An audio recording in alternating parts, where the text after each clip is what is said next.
किसान एक बार एक किसान परमात्मा से बड़ा नाराज हो गया। कभी बाढ़ आ जाए, कभी सूखा पड़ जाए, कभी धूप बहुत तेज हो जाए तो कभी ओली पड़ जाए। हर बार कुछ ना कुछ कारण से उसकी फसल थोड़ी खराब हो जाए।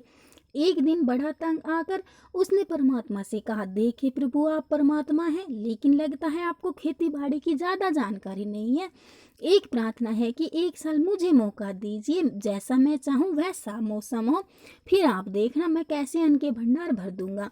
परमात्मा मुस्कुराए और कहा, ठीक ठीक है, जैसा तुम कहोगे वैसा ही मौसम दूंगा, मैं दखल नहीं करूंगा। किसान ने गेहूं की फसल बोई। जब धूप चाही तब धूप मिली, जब पानी तब पानी, तेज धूप, ओले, बाढ़ आदि तो उसने आने ही नहीं दिए। समय के साथ फसल बढ़ी और किसान की खुशी भी, क्योंकि ऐसी फसल तो आज तक नहीं हुई थी। किसान ने मन ही मन सोचा, अब पता चलेगा परमात्मा को कि फसल कैसे करते हैं बेकार की। इतने बरस हम किसानों को परेशान करते रहे। फसल काटने का समय भी आया। किसान बड़े गर्व से फसल काटने गया, लेकिन जैसे ही फसल काटने लगा एकदम से छाती पर हाथ रखकर बैठ गया। गेहूं की एक भी बाली के अंदर गेहूं नहीं था, सारी बालियां अंदर से खाली थी। बड़ा दुखी होकर उसने परमात्मा से कहा, प्रभु ये क्या हुआ?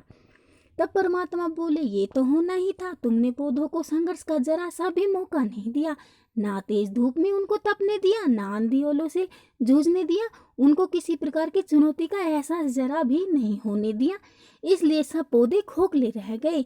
जब आंधी आती है, तेज बारिश होती है, ओले गिरते हैं, तब पौधा अपने बल से ही खड़ा रहता है। वो अपना अस्तित्व बचाने का संघर्ष करता है और इस संघर्ष से जो बल पैदा होता है वो ही उसे शक्ति देता है, ऊर्जा देता है, उसकी जीवटता को उभारता है।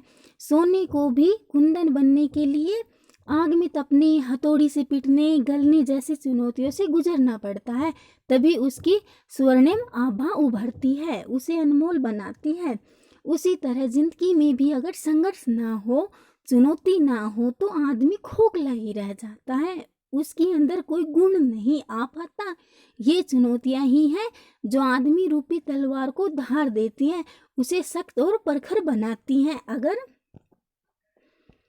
प्रतिभाशाली बनना है तो चुनौतियों तो स्वीकार करनी ही पड़ेंगी, अन्यथा हम खोखले ही रह जाएंगे। अगर जिंदगी में प्रखर बनना है, प्रतिभाशाली बनना है, तो संघर्ष और चुनौतियों का सामना तो करना ही पड़ेगा।